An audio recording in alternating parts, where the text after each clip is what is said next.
At Revel One Financial, we have the cheetah spirit, that drive to move forward, be sharp, and deliver on what's next. I'm Mark Zesbaugh, Chairman and CEO of Revel One Financial. We built this company to move with that same energy, to always be agile, nimble, and execute at the highest level, redefining how people feel, think, and experience retirement solutions. Revel One Financial is a national insurance company providing retirement solutions in 49 states, created to provide financial professionals and their clients with outstanding products, service, and flexibility to embrace retirement boldly. So whether you're building your business or planning your future, don't stand still. Go find your cheetah spirit and unleash it. To learn more, visit revel1financial.com.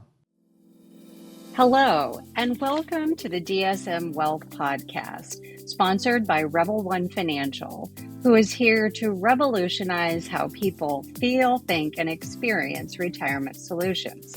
I'm your host, Suzanna de Baca, and I'm so glad that you're here. On this podcast, we explore and redefine our relationship with money and wealth. Each month, I sit down with leaders to talk about building prosperity, purpose, and meaning. Today, I want to start with a different way of thinking about wealth. What if one of the smartest long-term financial decisions that you can make isn't about what you keep, but about what you give away intentionally? That's the focus of today's episode, the gift that grows, turning generosity into a strategy. We'll be exploring how philanthropy can become a powerful part of a financial planning situation, of family conversations, and long-term impact, helping people support the causes that they care about while also passing along values, purpose, and vision to future generations. We'll talk about the difference between simply giving money away and actually building a thoughtful charitable strategy, the tools that you should understand, and why some of the most important conversations about wealth are really conversations about meaning. To help us explore this topic, I'm delighted to be joined by two terrific guests. First, Lynne Yontz is the Chief Charitable Giving Officer at the Community Foundation of Greater Des Moines.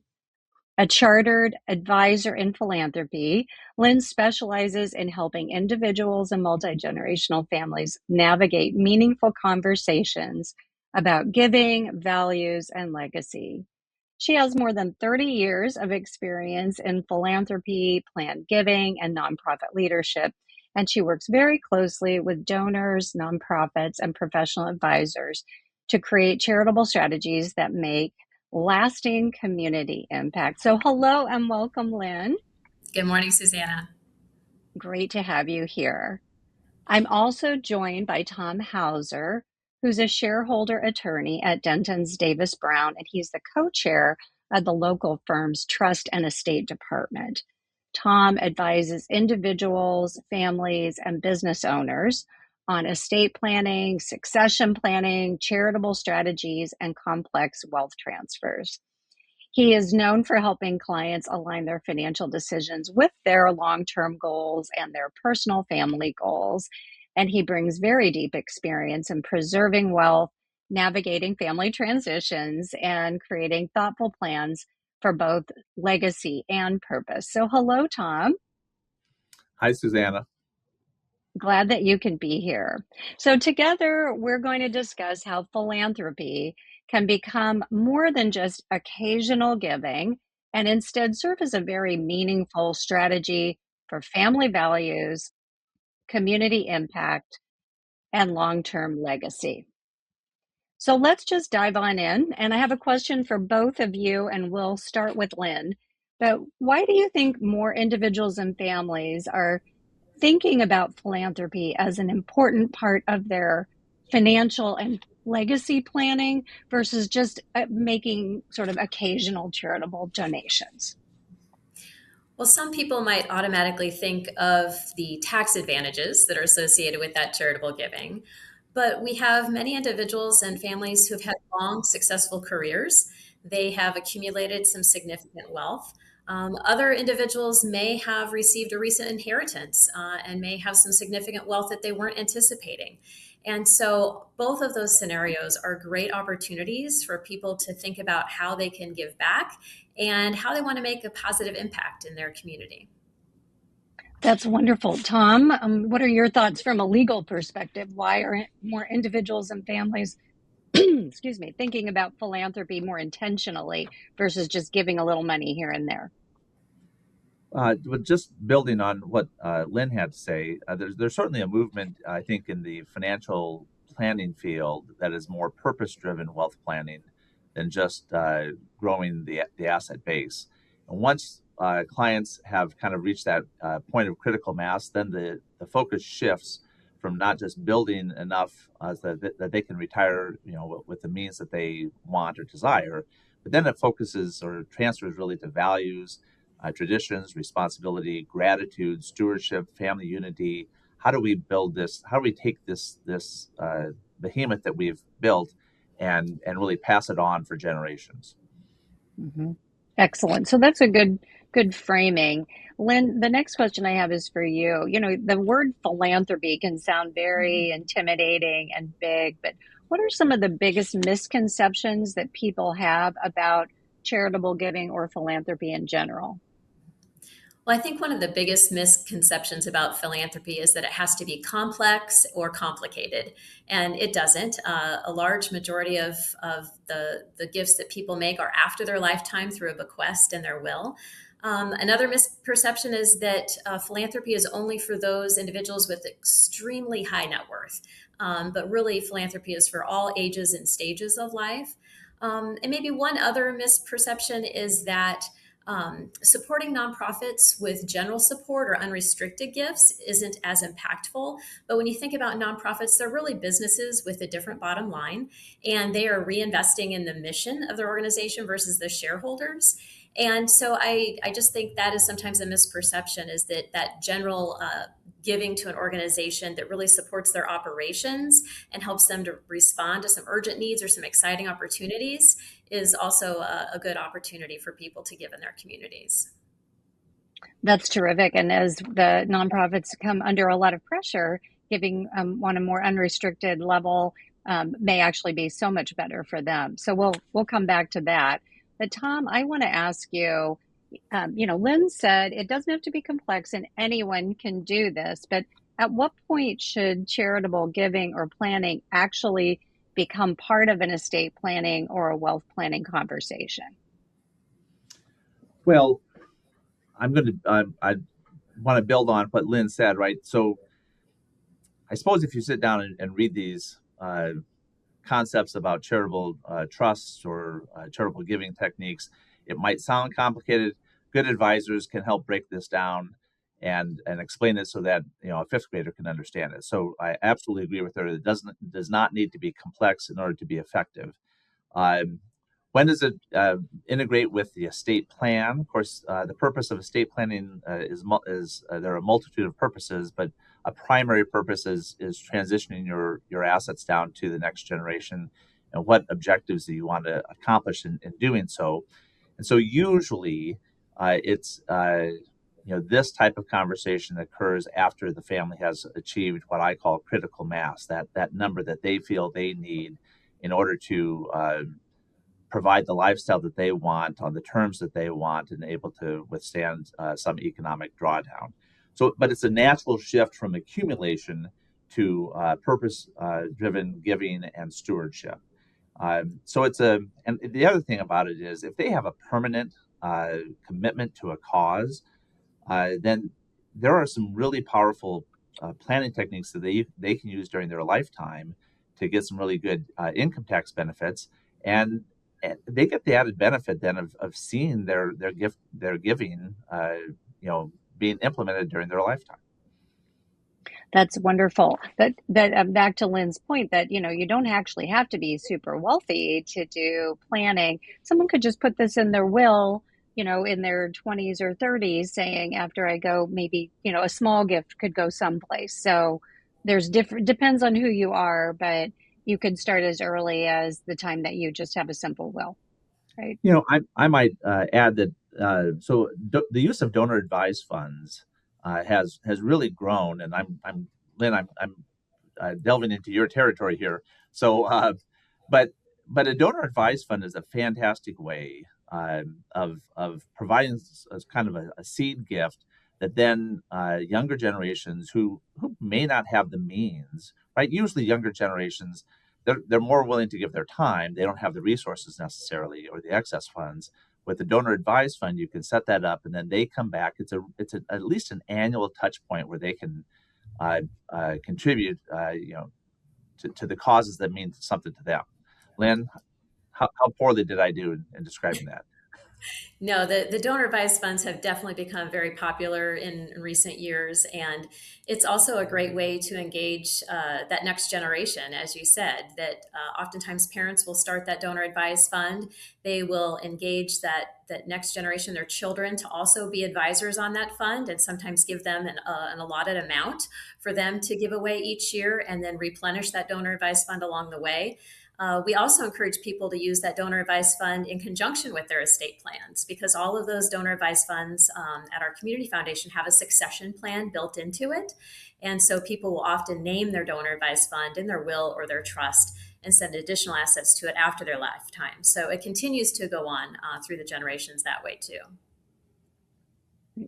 Well, so the next question that I have for you is really about sort of passing along the values and purpose across generations, because so much of this, as you said, Tom, is sort of passing things down. So how can giving help families communicate what their values and their purpose are, sort of as a tool? And let's start with you, Tom, and then we'll go to Lynn with the same question. Sure. Well, I there's no doubt in my mind that charitable giving, transforms an abstract belief into a visible action. And I think that's actually becoming more difficult. I think it was easier when we grew up because, I remember going to church and they would pass the plate and I'd always see my parents contributing. I didn't see the check that they wrote on the monthly, which was the larger amount, but I certainly saw the act of giving. I saw our involvement in the community. I saw us giving our time. I think it's become more difficult just simply because so much of this is automated with an ACH transaction and it's less visible. And so I think it's more important for parents to, I've got a stepdaughter at Iowa State. She's in a sorority, and they talk about philanthropy a lot. And one of their key tenets is that you can't teach heart. You can only exhibit heart. And so if you want to give back, it's that. I think those people who live a purposeful life and who value the community, especially since Des Moines is a large, it's just a large, small town is all we are. And we all bring those collective experiences. And so the more we can demonstrate that to our children, the more we can communicate those values and pass those on. That's how charitable giving, we can transform that from the act to the actual giving of funds, which again, as Lynn mentioned earlier, you're investing then in the mission of the charity that you're trying to benefit. I like that idea that you're modeling the way. Lynn, Correct. what would you add to that? How can charitable giving actually help families communicate those values and purpose? Well, I think charitable giving is really hopefully a safe space, a safe topic for people to talk to their children about what's been meaningful in their life and how they want to demonstrate giving back. We've been working with a family here for 15 plus years that the mom and dad started that donor advice fund. They've had quarterly meetings with their adult children. And then about 3 years ago, the parents started for their grandchildren another fund. And so now the grandparents meet quarterly with their grandchildren virtually, because the grandchildren are all across the country. And so it is that opportunity for, setting that time and that space to have those intentional and thoughtful conversations so that along the way, those values just keep being shared. Mm-hmm. Excellent. Lynn, what would you say are some of the most common giving structures that people should understand? Tom mentioned the donor advised fund, but what are some common ones and how do they differ? Yeah. Well, I think in particular, it's that difference between that current lifetime giving and after your lifetime. The donor advised funds, for those folks who may have not heard of them, are really like a charitable checking account. You put a contribution into the fund, and then you advise those grants out to your favorite charitable organizations over time at a time that's convenient to you. And those contributions can be made anywhere across the country. And then those donor advised funds are invested. So it's continuing to grow over time. So you have even more dollars to give away to your favorite charitable organizations. I also think people need to be thoughtful about utilizing non-cash assets. Appreciated stocks are a great asset to use to contribute to charitable organizations where you can avoid those capital gains. And just thinking about what are those items on your balance sheet that might really be able to make a significant impact in your community. Mm-hmm. Well, so Tom, you're seeing, people use these different structures. What are some of the most common mistakes or missed opportunities that you see when the charitable intentions maybe aren't discussed early enough or clearly enough within families? Well, the first thing, my takeaway already is referring to donor advised funds as charitable checking accounts. I love that analogy. It's fantastic. Earlier, Lynn mentioned that often people hear a conversation about charitable giving and immediately think about the tax benefits. And that's usually, Suzanna, your question about missed opportunities usually is the tax side of things. If the business has already been sold or if they're too far along in the negotiations, then we may have lost the opportunity to do some charitable planning to affect some of these and avoid some of the gain. If the stock has already been sold, she mentioned gifting appreciated stock, which is a fantastic way to leverage your charitable giving. If they've been taking minimum distributions from retirement plans in lieu of an outright distribution from the plan to the charity without recognition of the income, you don't get the charitable deduction, but you don't have the recognition of the income. And that's a 60% gain for most people. So it's usually a timing issue. And so that's where we have to be more intentional about what are they trying to accomplish and how are they going to accomplish it, so they can have the discussion with their advisors and figure out what's the best way to leverage the good thing that they're doing. Mm-hmm. Excellent. So I want to take a quick break now for the Rebel One Financial Sprint Series, which is your rapid update on financial news, market perspectives, and retirement planning insights. Welcome to another episode of the DSM Wealth Sprint Series presented by Rebel One Financial. I'm Adam Carroll, and we're here to give you a quick yet informative look at financial health and family legacy planning. With me today, Ron Rawlings with Dallas Financial Wholesalers and Rachel Rawlings, who is Director of Operations and coincidentally, Ron's daughter. Before we dive in, would you both give our listeners just a quick snapshot of your bio? So myself personally, I've been here with Dallas Financial Wholesalers. I founded the firm back in February of 1988. We are a wholesale financial firm here based in Plano, Texas. We support over 22,000 financial advisors across the country in our particular areas of expertise when it comes to financial planning and estate planning. And I've been very glad to be here for quite some time. It better work out because I don't know how to do anything else. My name is Rachel Rawlings. I've been with the firm for 6 years. I am currently working on my certified financial planner. I am also a licensed agent and also Ron's daughter, but happy to be here. Thank you for having us. Absolutely. Well, this seems so timely in the fact that we have a father-daughter team in the financial industry. I feel like this question is the most appropriate one. When is the best time to create a financial and legacy plan for your family? Yeah, it is a great question, Adam.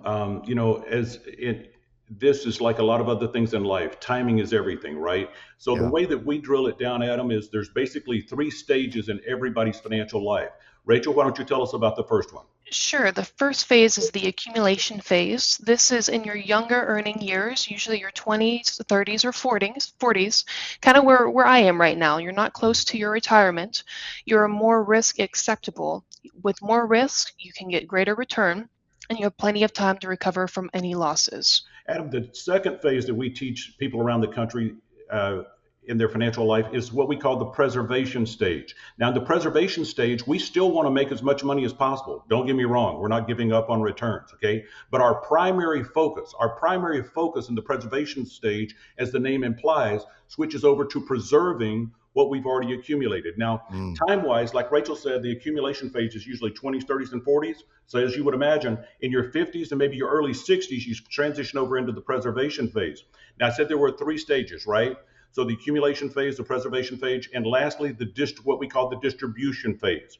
In the distribution phase, we start contemplating and thinking about transferring some of what is left over after I'm gone onto the next generation for their benefit.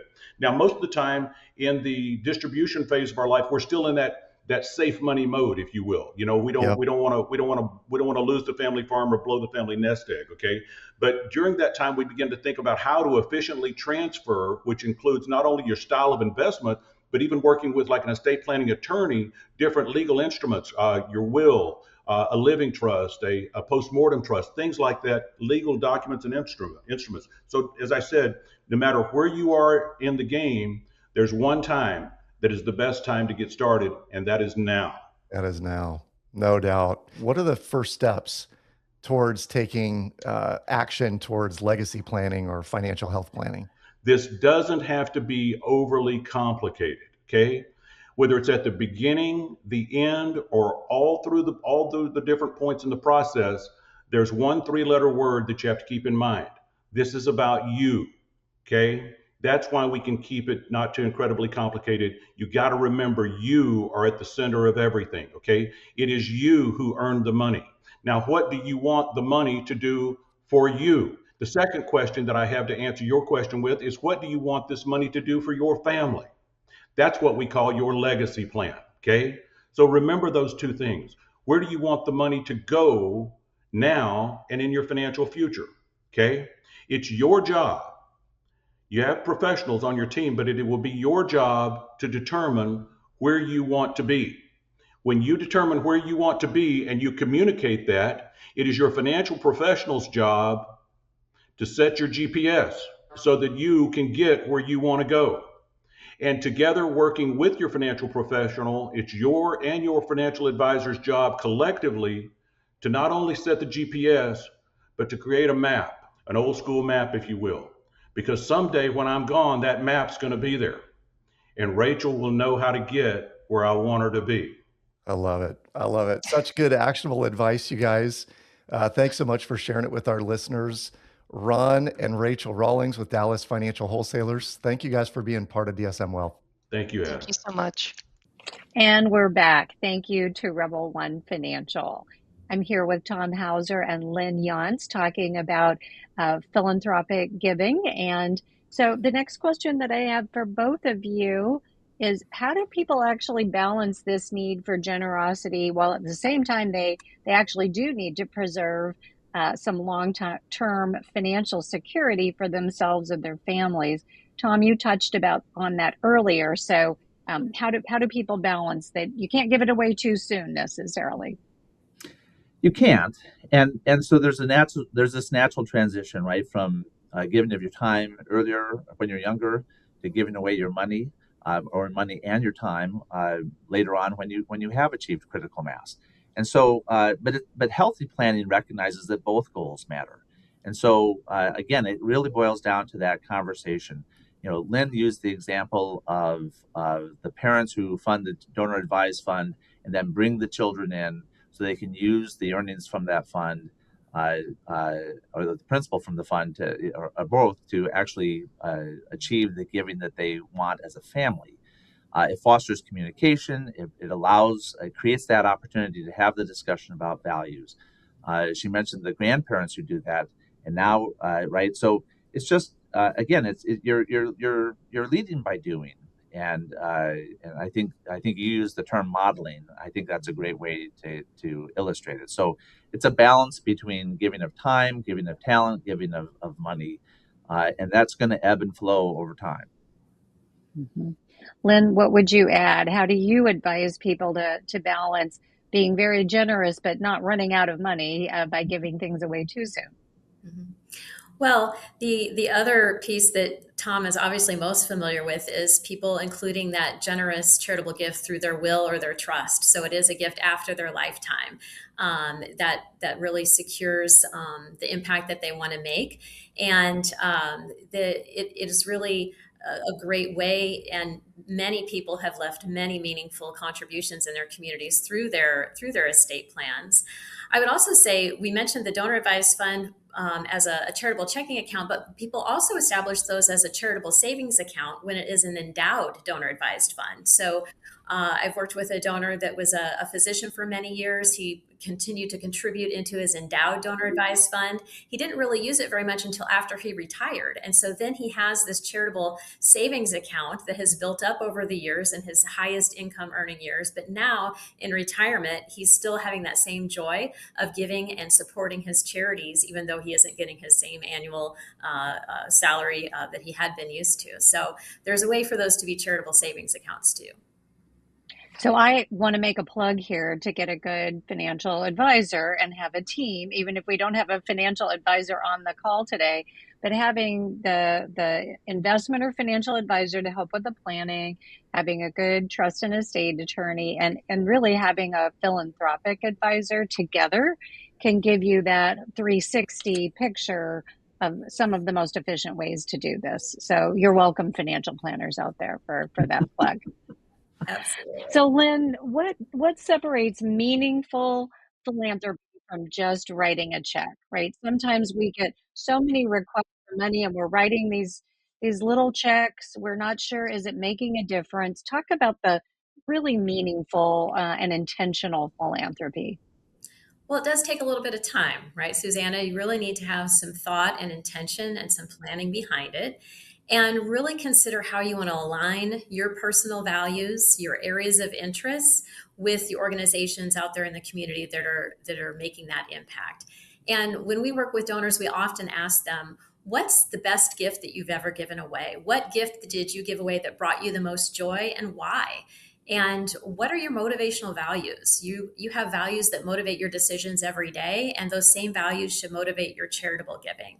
So just be thoughtful about what drives that decision making, and it takes just a little time to reflect on that. Mm-hmm. So now I'm going to ask you both the same question as well, because we're getting close to our time. But for somebody who wants to begin giving more intentionally, but feels a little overwhelmed by all of it, where should they start? Lynne, let's start with you, and then Tom, will go to you. Well, I would say to volunteer at a nonprofit organization and reach out, whether you go help clean up a park or you mentor a youth or share your time and expertise on a committee or a board. But we are so fortunate in the greater Des Moines area and across our state.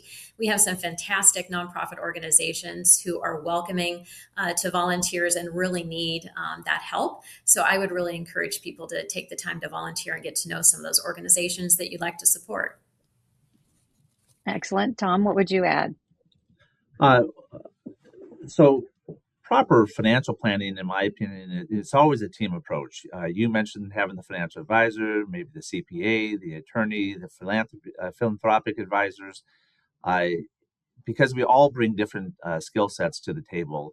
And what I do impacts what Lynne does. What Lynne does impacts what I do. The CPA is always going to have some reference.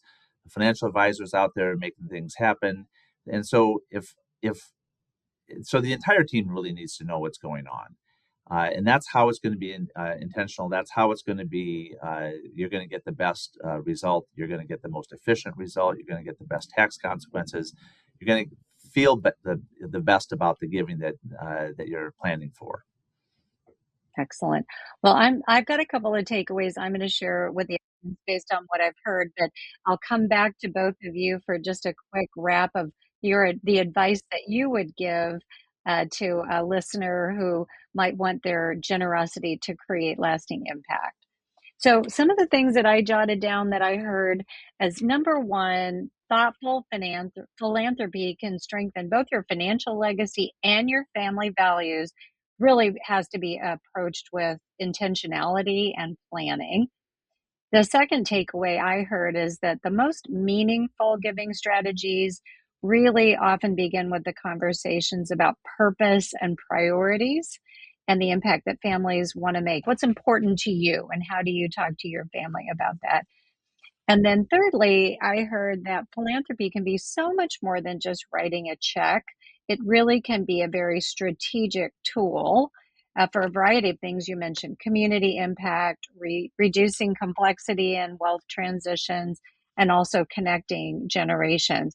But get a team, as you talked about, a good trust and estate attorney, a philanthropic advisor, your CPA and financial advisor. Bring them all together for really successful and high impact giving. Those were my takeaways. So for each one of you, and I'm going to start with Tom, what's your one piece of advice for somebody who really wants their generosity to create a lasting impact? If you want to get an estate planning attorney to geek out on charitable giving, we'll start talking about charitable lead trusts and charitable remainder trusts and dynastic planning and donor advised funds.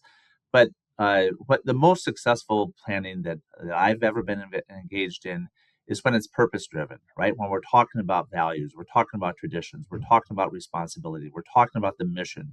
What are we trying to accomplish? When the planning starts from that foundation, then it's our job to make it the most tax efficient. But that's when you're going to have the best results. And really, when we talk about downstream planning, it's not just your generation; it's the generation that follows, or perhaps the two generations that follow. Right? That's when you're going to have this lasting, meaningful impact. That's wonderful. Excellent. So, Lynn, what about you? What's one piece of advice you would give someone who wants to have their generosity really make a lasting impact? Well, I think that people are living very busy lives these days, and I think they're going to need to take a minute. I think they're going to need to take a pause and take some time to really reflect on their passions and their interests and really determine what's been important to them, what's really made a positive impression and impact on their life, and what would they like to see perpetuated to help make that same similar impact for others in their lives. Or the flip side of that, what is something that really makes their blood boil? What is it that really they would rather see eliminated from this world so that it could be a better place for that next generation? So I would just really encourage people to take a minute to be reflective about the positive impact that they want to make. And then, as you said earlier, surround yourself with that team that can make it happen. Excellent. Well, we could talk about this all day. It's so fascinating. But I want to thank our exceptional panelists, Lynn and Tom, for sharing your insights.